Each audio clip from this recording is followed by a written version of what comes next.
The film industry is like a circus. It's very unpredictable, but it's brilliant.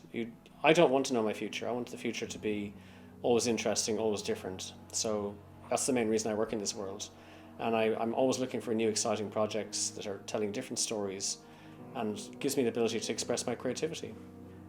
I have a lot of memorabilia, little things I keep. I actually keep my name tag from every job, so I have a huge bag of name tags just to remind me of where I was. But memories are just meeting people and going on journeys, going to new places. I've been very lucky to travel over a lot of the world to do with films, and it's a great way to see the world because you're not just a tourist, you actually live the place, you become part of it.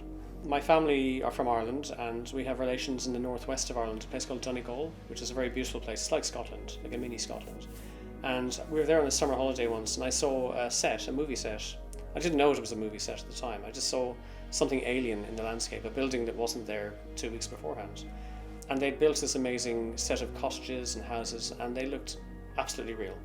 And I went up to them and I touched them and I felt like, oh, this is make-believe, it's fantastic. And I'd always had an interest in buildings and places as a child, but that led me on a journey to think more about what are these things, how do you do them? I ended up becoming an architect, not knowing how films are made at that time. But through studying architecture, I learned more about filmmaking and media and design. And as soon as I qualified, I went straight out looking for work in film. I, over the years, have gone from the position of being an architect now to a production designer. So my job is now to educate a team I work with and help them create the story I want to tell.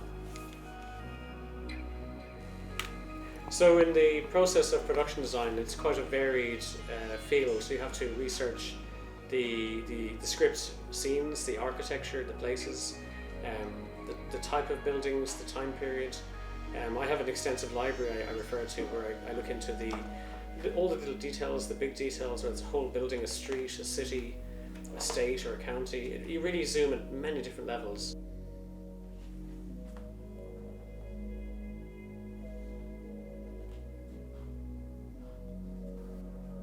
I like to be thinking of all the different details at the same time as best I can, because you never know when you'll see something that will start a new idea or solve a problem.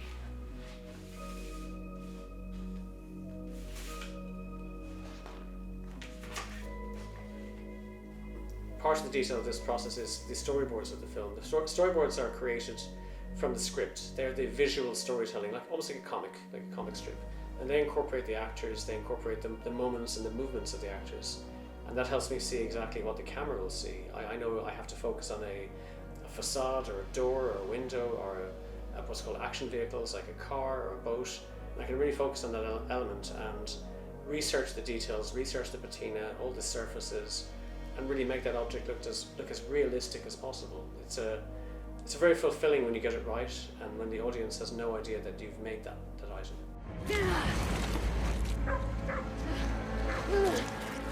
We're almost there, Dad.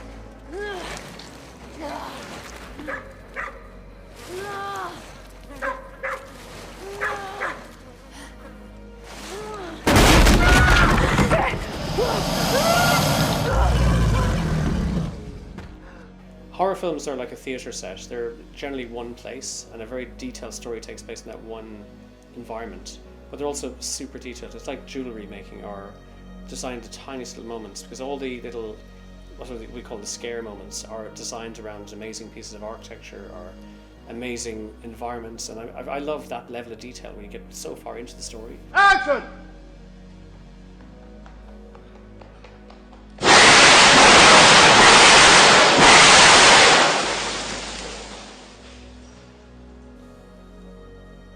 The Harry Potter films were a very special part of my career. I came into them at a very early stage. I worked on the second, third and fourth films. I knew the production designer very well, and he invited me into the team. And back then, none of us knew how big it would be. We thought it was just one film, maybe two films. There were some amazing books that we're basing the films from. But then the films just grew, and it just kept going, and it became this huge world, and it led me to many new places. Well, initially I was able to work in London a lot and then travel around the UK helping build all these amazing sets to tell the stories of the parts of Harry Potter. We went around England to all the various castles and created parts of Hogwarts. kind of to knit this world together. But then eventually I was invited to run the team creating the theme parks, which are basically an extension of the films, and those theme parks are in mainly America. They're now in Japan and China as well. Working on the theme parks actually is very similar to the films because we approached it just like a film. We made sure there was a script. We made sure we had the same team all around us, same creative team. They have actors, they have places, they have a storyline, but they're real. It's a real place you can walk into. A very interesting side journey from, I would say, normal filmmaking. I think the several Harry Potter films I worked on were the most enjoyable in a way because we felt like we were in school. It's like we were all very close, this huge team. The team was enormous. Our art department was 70 people. The whole film was maybe 2,000 people. So it was like a huge city of people all being creative. A normal film would be much smaller than that. It could be in total 200 people. So the Harry Potter films really were very unique at a special time. It's easy to look back and say I'd do things differently, but you can't. You are where you are. But no, I'm very happy I've gone the direction I've gone in. I've been very lucky that things have landed in front of me sometimes, and I've been lucky enough to know to grab them when they're there.